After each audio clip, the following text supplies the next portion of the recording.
Dave Anderson here with the Fisherman magazine. It's October 6th, and these are your headlines. First up, the Rhode Island surf exploded with much better striped bass fishing this week. I also heard about some giant bluefish entering into the Martha's Vineyard Derby. And we have the Rhode Island Tog Classic coming up on Sunday. Stay tuned for all that and more on this week's New England Fishing Forecast. The fishing news is sponsored by these fine partners.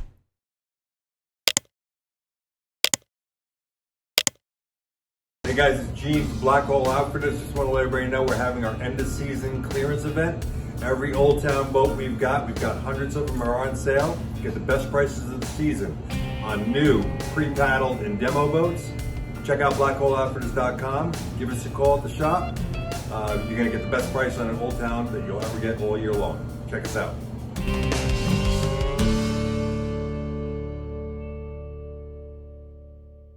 So before we begin, just got a couple of news items like we usually do. And the first one is the Rhode Island Tog Classic. I need to tell you, if you were thinking about entering, you're too late. They closed the entry time yesterday. And the tournament has more than doubled in size. At last check, there were about 500 entrants. Last year, they had 200 and change. So it's going to be quite the event. And if you were hoping to enter because you wanted to support a good cause, you can still go to RI togclassic.com. You can bid on some of the auction items they have, or you can just make a clean donation of whatever amount that you'd like. Again, it's a really great cause, the Three Angels Fund, which helps families dealing with cancer diagnosis. And it's going to be an amazing event. Really looking forward to it, and I hope to see you guys there. The other thing, of course, is the giveaway, which closes tomorrow night around midnight. So get those photos into me either at danderson@thefisherman.com or text them to the number on the screen. And we're giving away a Couch's Cedarwork J2 Jetty Swimmer new in the package. Solid white. Very tough plug to get. Very fishy plug. And, just get those photos in. I'll pick my favorite, and someone's going to be a lucky winner. We are the Fish Bites Nation. And this is your invitation. So grab some fish bites and get busy casting. Because you can't join the nation without doing the catching. Part of the reason why I'm sitting here in my car instead of some exotic scenic location, I tried to give you a scenic shot out the window here, but I can't get the focus that I want. It's nasty outside. It's spitting rain, it's blowing hard, and that's what it's been doing all week. And that has been detrimental to how many reports I got in this week. So we're just going to make do with what we got. So first up, on the North Shore and up into Maine, northeast wind is a hard onshore wind, and there's nothing in the way of that wind for, out to Newfoundland, Greenland, and Switzerland. So needless to say, that area got pretty beat up, and still some fishing going on. Guys are just having to, get in some of those sheltered coves and whatnot. For a little throwdown on exactly how that's happening, we're going to toss it over now to James Jewkes. Morning, Dave. Doing a little trout fishing before work this morning. Up here on the North Shore, the freshwater fishing and everything is going pretty good. Not much change in there, but out on the salt for the stripers, it's been a little change with this northeast blow that pushed in. Surf is really churned up. Guys are still getting them, hitting a little bit of those coves that are a little more protected. But as far as open sand beaches and those big points, not too many guys are fishing. With that said, the fishing leading up to that was very good. I suspect as soon as this blow calms down this coming weekend, things are going to pick right back up again. Barring the bait being blown out, we should get right back to where we were. But the days are getting shorter, and it is chilly up here. I think the other night I left, the water was 42 degrees air temperature. So water temperature is still holding good. So we should still see some more pushes of fish coming through. All right, Dave, that's it from up here on the North Shore. Thanks, James. Appreciate the report. And, what James said really holds true with most of the guys that I spoke to this week. Most of the boats were in the harbor all week long and not running trips. Surf guys said, a lot of times it wasn't really worth it, except at the beginning of the storm. The fishing that had been good was good for like another day and a half, and then things just got kind of out of control, and guys moved on to other things. And that's kind of the case all the way down, through Boston, Plymouth, past the canal, out to Barnstable Harbor, and beyond. You get that little piece of the Cape, that little inside the arm there, Truro North, where casting kind of west into Cape Cod Bay, you can get into some sheltered water. Guys are finding some schoolies and a few slot fish in there from the surf. Didn't hear about any boats that went out and took advantage of that lee. Probably were a few. But outside, it's same thing as it was up on the North Shore. It's just hard blow, crazy, dirty, disgusting water, and unsafe, for recreational boats for the most part. So no one's tuna fishing. No one's really been striper fishing. So I have no reports at all from the Outer Cape. Turning around the corner into Nantucket Sound and Vineyard Sound, it's a little bit of a different story. We're getting in some sheltered water there, and we also have the Vineyard Derby going on, which, the guys that are really into that are going to fish even if there's a firestorm. So do have some reports from there, and I'll remind you guys again that the Vineyard Derby website is an extremely powerful tool just to get an idea of what's going on, to be like a divining rod of what's going on in Vineyard Sound and Nantucket Sound. And what I've seen this week is albies have been tough to come by. So that's, that's one negative. But bonito have really started to show up in much better numbers. They must have been blown in with that hard northeast wind. So I would guess that was along the east end of the island. Nobody likes to tell any reports when they're in a contest, and I totally get that. Also, some really big bluefish landed this week from the surf, and I think there were a few boatfish. A few guys braved it because they heard those big blues were out there. But the new shore grand leader was landed by actually a friend of mine, Peter Hess. And this fish, I can't remember the exact weight off the top of my head, but it was almost 18 pounds. And it was caught on an albie setup, on a 7-foot rod with, 20-pound braid and a light leader, and taken on an epoxy jig. It's practically a miracle that fish didn't just break off in the first second. But he's been the leader before in the bluefish category and been knocked off, but that is one grade A gator. And I think that one might have the staying power to make it all the way. We'll just have to see. And for a little bit more on what's been going on in the Derby, let's head over now to Derby headquarters and talk to John Custer. Thanks, Dave. It's John Custer with the Martha's Vineyard Striped Bass and Bluefish Derby. I'm at Derby headquarters right now. We just finished our weigh-in on Sunday morning. 3 weeks are done. We've still got 2 weeks to go. We've got about 2,800 anglers registered. A little wind today and this weekend has interrupted strong fishing, but it's not stopped people from getting out there. This morning we weighed in a dozen fish, all caught from the shore, false albacore and bluefish. And the first 3 weeks have really produced some really nice fish. A lot of big bluefish. A 17-pounder came in on Friday night from the boat, as well as a 16.5-pounder. That same day, a shore bonito was weighed in over 8 pounds. Some new grand leader fish. I'll show you the grand leader board right behind me here. So these are the current grand leaders as of today. A lot of leader changes in the past week, and the board is filling up. A lot more categories: fly rod, juniors, mini juniors. So the fishing's strong. People are here. 2 weeks to go, including the long weekend, the next weekend, the first full weekend in October, and we wrap things up on Saturday, October 15th. So we've got 2 more weeks to go. Looking forward to those. It's a fun time. People are great. The fishing's been wonderful. And once this wind settles down in a few days, we'll get back to the strong fishing that we had. So all's good here. And again, we appreciate the sponsorship and the support from the Fisherman magazine. And we're looking for a good last 2 weeks of the Derby. All right. Thank you all. Back to you, Dave. Leaving Vineyard Sound, kind of heading through into Buzzards Bay, it's mostly been a striper thing over there, and it's mostly been along that sheltered shoreline, from Wareham out to Dartmouth, maybe, say in that range. Good bass fishing. I haven't heard of anything really big. I've heard of fish like up into the high 20-pound class, but most of the fish are much smaller than that. Most of the fish are, say 20 inches to 35 inches. So, schoolies and slots.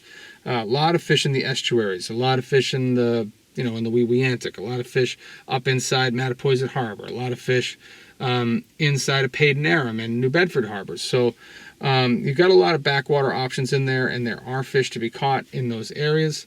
Didn't hear much from Jason Colby this week. I'm guessing that, most of his trips were canceled. So, the blackfishing's been good out there, and it's going to resume as soon as the seas calm down. So we're going to have to take a hold on that. Up inside the canal, the northeast wind is usually a great thing for the canal, and I think it held true this week. Let's hear what East End Eddie had to say about what went down at the canal. Thanks, Dave. It's a windy morning here in the canal. I'll be waiting on line in that west dropping tide behind us pretty soon. I hate to sound like a broken record, but the bait has been unbelievable here. We've got silver sides, peanut bunker. Yesterday I saw some adult menhaden jumping out of the water so high, it looked like the bait fish Olympics. They were sailing through the air because there's hungry stripers under them that are motivating them. I haven't seen any mackerel, but a buddy of mine saw some at the herring run the other day. And so the fishing's been phenomenal. Starting in the Mass Maritime on the beach, guys have been doing well right there. And across the way at Bell Road, guys have been successful with swimmers and jigs. And the west tide is again coinciding with first light. So the boys are back at the railroad bridge on the mainland side, where they're pulling 20 and 30 pound fish out of that hole under the bridge. And of course it's elbow to elbow, so a lot of screaming and yelling and tangled lines. But if you can put up with that, then there's some nice fish there. Moving down a little ways to pole 370, Vinny Rosado, an experienced canal rat, great guy, caught a 41 inch with a 5-ounce Algags off the bottom. Moving down towards the Bourne Bridge on the other side, the Cape side, Timmy Petrarca was fishing with Mike Larea and John Schmidt. They got into some topwater bite with some slots and bluefish, and Mike took top honors with a 37 inch. But the next day, Timmy caught a 41 inch on a Ron Arrett surface plug, the Super Strike. Ron Arrett's a great guy. He's the first one to cast across the canal, of course, and he's a prolific author, and you can learn a lot from his books. And just a nice guy and a great fisherman. And then Paul the Painter Gravina caught a 37 inch right in the same area on a topwater bite. And Billy Walsh from Rosendale caught a 36 inch. So the next day, I was fishing across the way on the mainland side near the Bourne Bridge with, I was fishing next to Professor Johann Frange, who teaches nuclear physics at MIT. So I figured if I stood close to this guy, maybe some of his intelligence would rub off on me. As you can see, that didn't happen, but we had a great time, and the professor caught some nice fish, including a 35 inch off the bottom. He was jigging, and another 35 inch with a topwater bite. It was his first topwater fish in the canal, so we had a good time. I caught 7 fish. The biggest one was a 36 inch with a rocket, a chartreuse colored Mac rocket that I just started using recently. I'd heard a lot about that lure, and I'd seen guys using it, but I just started using it myself, and what a lure this is. It cuts right through the salt air to reach distant breaking fish, and even though it's heavy, it's 4.8 ounces, it swims too. It's got a nice action to it. It's got a buck tail. I love this lure. So that was a good day. And moving down towards the east end, Billy Jenkinson from Taunton caught a 44 inch on a 4-ounce Algags and fought that fish in. It was a nice fish. And fishing next to him was his friend Jimmy Kelly from Centerville. And Jimmy had the exact same lure on as Bill, but the only difference was Jimmy had a teaser on, and he hooked up, he had twin double hookups. So he was catching some nice slots, and he caught 4 fish on 2 casts. So that was nice. So congratulations to all those guys. And Canal Red Bill on the grill, Prudo, who we call on the grill because his culinary talents. Bill took a break from the canal and fished in the Derby on Martha's Vineyard, and he was on Lobsterbill Beach, and he caught a 38-inch striper, even though that's not one of the fish for the Derby. But the interesting thing about it was this was a stubby needle surface plug that was made by his father about 15 years ago, his late dad. And the fish, I mean, the lure was designed by Dave Anderson, and the diagram and the blueprint was in the Fisherman magazine about 15 years ago, which his dad used to make the plug.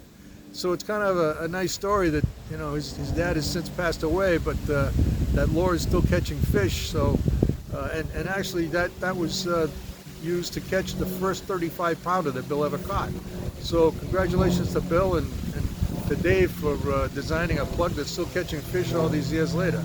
So my tip of the week is be sure and protect the inside of your guide on your rod, because if you get a crack or a scratch in there, it could cause a frayed line, a nick in your line, and you could lose a nice fish. So when you have a lure attached to your rod and you're going to secure it on your rod to put it in the rod holder on your bike, or to even just walk down the canal service road, put the hook in the guide frame, not in the guide itself. And chances are, if you do put it in the guide, it wouldn't do anything. It wouldn't be a problem because the hook is curved. But having said that, why take a chance? Put the hook in the guide frame, not in the guide, and that will protect your guide. So until next time, be safe and catch a big one. Thanks, Eddie. Great report as always. And I'm just going to add a couple things here, just really from my own experience and from the few guys that I talked to that have been fishing there the last couple days. The water is getting dirtier and dirtier just because it's been day upon day upon day of hard northeast winds. It's starting to see a lot more weed coming through. They're starting to see the water color change, which makes things more difficult because when the canal's weedy, it's tough to fish. But there are still fish going through. There's still a lot of bait in there, and you know, guys are reporting some blitzes along the shoreline, which makes it a little bit easier to deal with the weeds. I haven't heard of any really big fish over the last few days, but there's still plenty of action, especially if you're just going to hop on the bike and ride around. So the canal's definitely still worth a shot. Roy was busy today, couldn't do a freshwater report, but he reminded me that, you know, a lot of trout stocking going on in all 3 of the southern New England states right now. So any trout pond is going to be a good bet if you're looking for trout. Also, you're going to see an uptick in largemouth action in those ponds. Might be a good time to get out there and throw a big bait. And that's the story that I have for you guys in Massachusetts this week. Over in Rhode Island, the surf fishing has really come to life. It started off back in the rivers when this all started up, when this wind machine started, and then it just kind of spread out onto the beaches. And we've been hearing good reports from South County, we've been hearing good reports from the Point Judith area, and we've been hearing good reports from the Newport area as well. Seems to be a solid class of fish around right now. Fish from like the bottom of the slot up to like 26, 27 pounds. And there's been a lot of fish in the middle of that, you know, in the 20-pound class. That's a solid fish to get from the surf.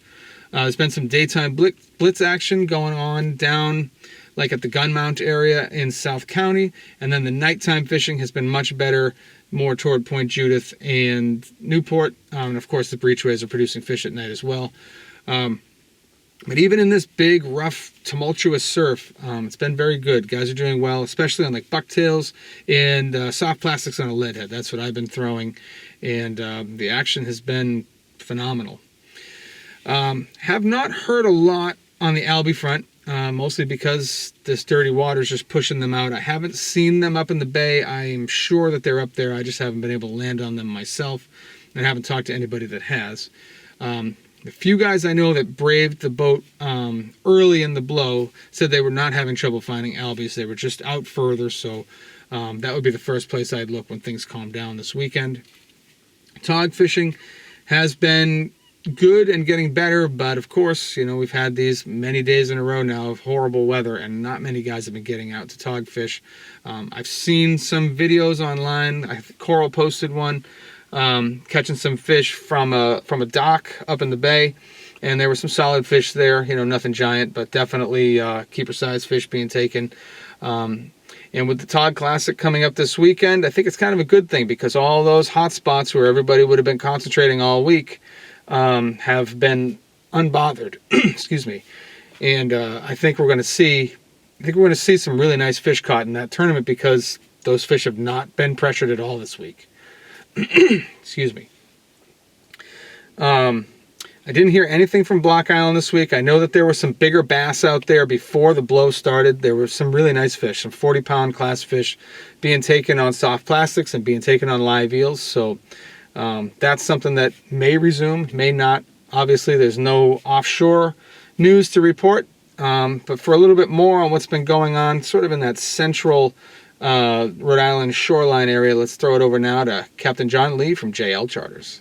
Hey Dave, John Lee, JL Charters. As we all know, we've had a lot of weather this week. I haven't been out. I think my last day out was,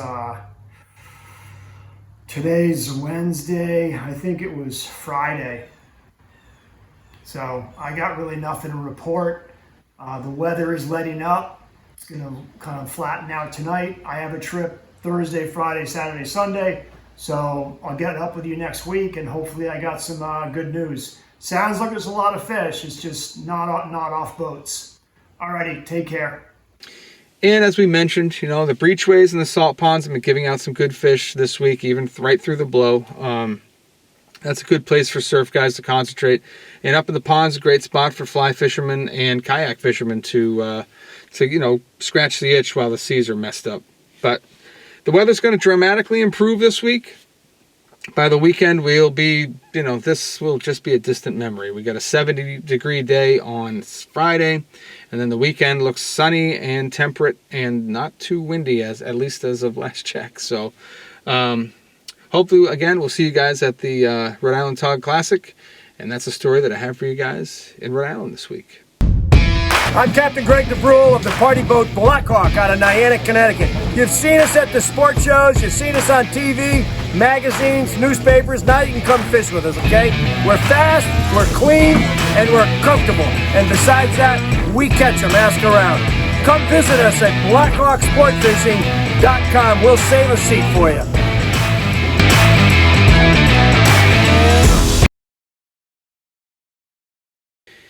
In the eastern part of Long Island Sound, there has been a noticeable spike in big bluefish over the last week. We saw some of the results in the Tightline Slam tournament, which I haven't actually gotten results on yet, so I will pass them along as soon as I do.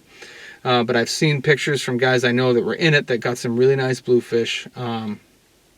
And they seem to be hanging on in that eastern sound. There's still some chub mackerel around that may have something to do with why those blues are there, because they're kind of in that same general area.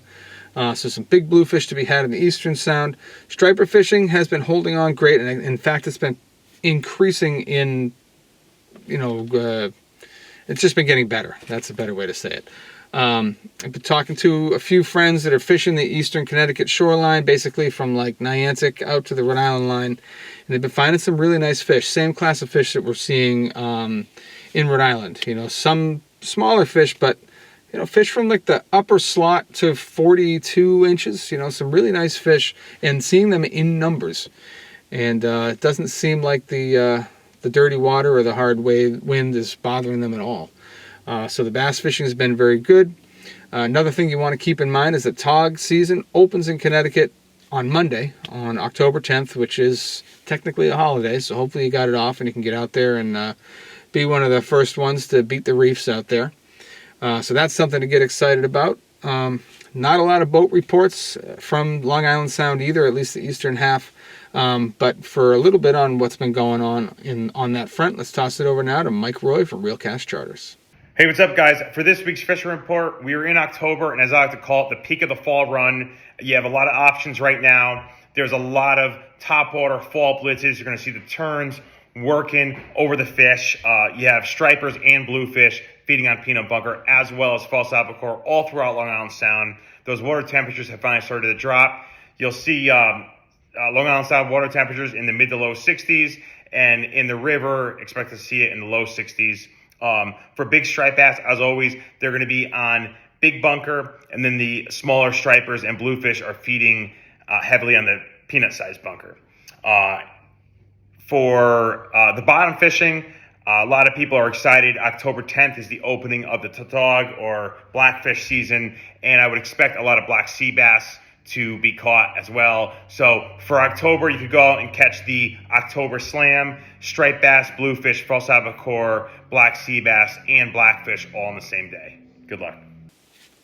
And, you know, as you head a little bit further west, sounds like things are kind of holding on in that same basic pattern. There's been a lot of bass around, still a few albies charging around. The sound doesn't get as beat up in a northeast wind as the rest of New England, so, you know, that's going to preserve the albie bite a little bit better.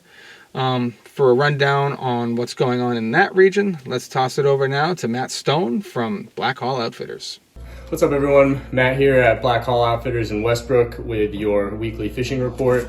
Very similar to last week. The only change this week is that we do have some weather kind of moving through, some big waves forecasts, a lot of wind forecasts, mostly from the north, and some rain as well. So that's going to be something that could throw a wrench into the typical pattern that we have been seeing out there recently. In terms of stripers, very similar to last week, there are a lot of schoolie and slot size fish out there, but there are also recent reports of some fish in the 35 to 40 inch range coming in on big topwaters, on eels. If you are a saltwater fly fisherman, this is a fantastic time to be out there once that wind dies down. Of course, a lot of good fish working under birds for you to target, a lot of availability there. Rolling right into albies, good time to target those on the fly as well. Obviously the degree of difficulty is very much up there, but still some albies around. They're mostly spread out. It's kind of fallen into a normal Connecticut albie pattern. They are around, but where they are on a given day just depends on albies. You know, sometimes they'll be in one location one evening and then the next morning ghost town. So you really got to kind of either be prepared to cover some water, or if you want to chase an albie report, there's always a risk with that, but you can tap into your friends and see what those folks are all saying. Same baits are still working. This week we're going to talk a little bit about the tsunami midwave, a little bit of a metal, okay, so you can cast and retrieve this, obviously cast, pause, retrieve, that kind of thing for both albies and stripers, some bluefish as well, and the Shimano Current Sniper jigs. We got a blue pink here, one of our most popular colors on the shelf, both good this time of year. Coming up soon, it is Tog season. October 10th it opens. Black Hall will be hosting our annual Togtober tournament from October 13th through 16th. If you want to learn more about that, you can check out our Instagram page at BHO Fishing, or you can check out our website. We also have information in shop. A couple jigs to highlight for you. A new color from Asylum Jigs this year, the Glow, full glow color. Great one from Asylum Jigs. We've also got the tried and true Tsunami Tog treats in stock. Whole bunch of these just came in. We also have the custom BHO Nightmare color in the Asylum Jigs this year, the black and orange, that are pretty popular. So that's what's going on out there. Still some bluefish. Tightline Slam tournament is currently happening right now despite the weather. So stay safe, check the forecast, get out there and find some of that awesome fall fishing that's going on. West of there, you know, it's mostly charter guys that I talked to, and I didn't hear much. Not a lot of guys got out this week at all. You basically would have to go back and read the reports from the weekend to know what was going on before the blow. Fishing was solid, steady. You know, smaller bluefish, slot-sized stripers, but you know, that's all going to change after all this blows through. Things are going to be making landfall in different places, and you know, we're going to have to find the albies again. So we're on a wait-and-see pattern with that. As we head further west, we're going to toss it over now to Max, who's back from vacation. He's going to give us a rundown on the Western Sound. I'm out here fishing today. The bass have been biting pretty good. I would say it's just going to keep getting better. A lot of this small bait's starting to flood out onto our beaches with the dropping temps, like Peanut Bunker and all the silver sides, and they're being met with big stripers and really big gators running our beaches. I would say from Rhode Island to the back of the Norwalk Islands and down to Stanford, we've seen some good gators taken. The fluke fishing is almost done. It's still slow. We saw some nice fish this past week, actually in some shallow water. Captain Jason Spina out of Norwalk, he had a 9.5 pounder in our harbor, which is a nice fish. And in our harbor. That's awesome. So congrats to him. The albie fishing took a slow turn this week with all this weather. We still hear some fish around, so we got to see if we get another good push of albies. The porgies are still biting. They're really flooding off our beaches now, and they're starting to go onto our little bit deeper reefs, so like 30, 20 feet. And we're seeing some really big porgies in like 16 and almost 18 inches. So we call those hubcaps. Those are nice fish. The black sea bass are starting to move shallow too with the dropping temps. I would say like 50 to 30 now. And you can still get them on our really deep water wrecks too. And we're starting to see some blackfish bycatch up in shallow. So the openers should be good. We're gonna be stocked up on crabs. And make sure to get your orders in, and Blackfish opens this coming Monday. All right, thanks and good luck. Thanks, Max. Appreciate that report. And remember, guys, if you get the opportunity, head over to Fisherman's World in Norwalk and talk to Max. Great guy, very knowledgeable fisherman, and he'll definitely point you in the right direction when you're trying to get on fish out that way. And last up in Connecticut, we're going to toss it over now to Rowan Lytle and Noah Johnson and get a little rundown on those lesser utilized fisheries that we have here in New England. Howdy y'all, though we're dealing with some pretty serious wind conditions in the Sound this week and low water conditions in freshwater rivers. The state of Connecticut has already stocked out the broodstock Atlantic salmon, at least some of them. They put them in the Shetucket and Naugatuck rivers as per usual.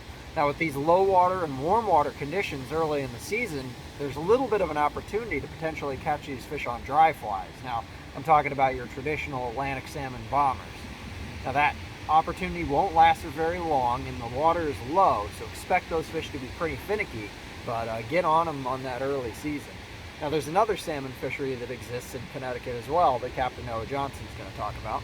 A fishery a lot of people don't realize exists in Connecticut is for kokanee salmon. They're only in a select couple lakes in the state, but they're pretty easy to catch, contrary to popular belief. They're known for being finicky, but if you present to them a large variety of presentations, different colors of spoons, spinners, and small jigs, you'll be pretty likely to hook up on them.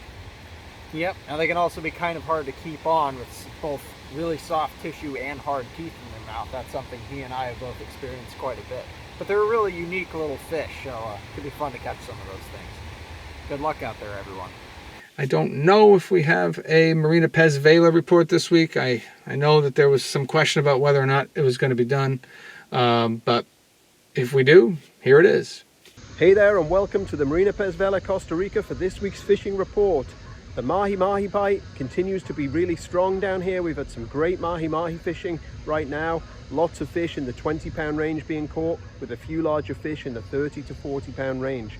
We've got the first fishing tournaments of the new season coming up in November the 12th and November the 19th. It's the Dorado Derby, one of our most popular tournaments of the year. Heaviest fish wins. It's always a blast down here, so you still got time to join the fun, guys. Check us out, Marina Pez Vela tournaments. Hope to see you guys from the Northeast down here in Costa Rica to join the party.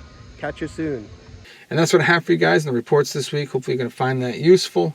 A lot of fishing going on, mostly surf fishing this week just because of the crazy winds and this prolonged nor'easter.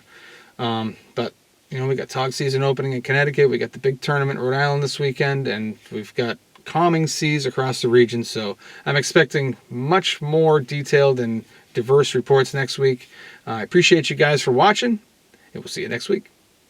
The Dreamboat Challenge competition has really heated up this week with new entries in the fluke and sea bass category. Let's get started with last week's bluefish of 16.48 pounds by Ken Stark of Deer Park, New York.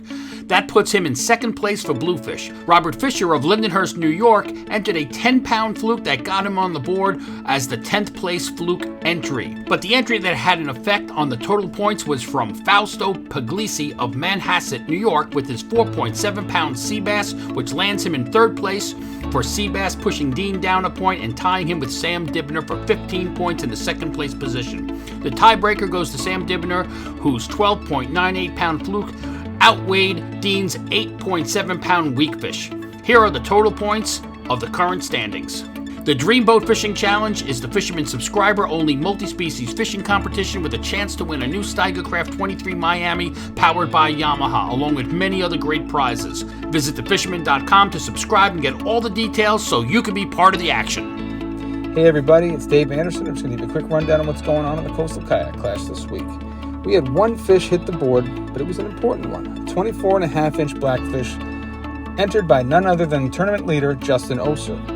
That shook things up a little bit on the leaderboard. He's still leading, but now with 10 points. We got Bob Wagner in second place with 8 points, and Tom Hode holding down third place with 6 points.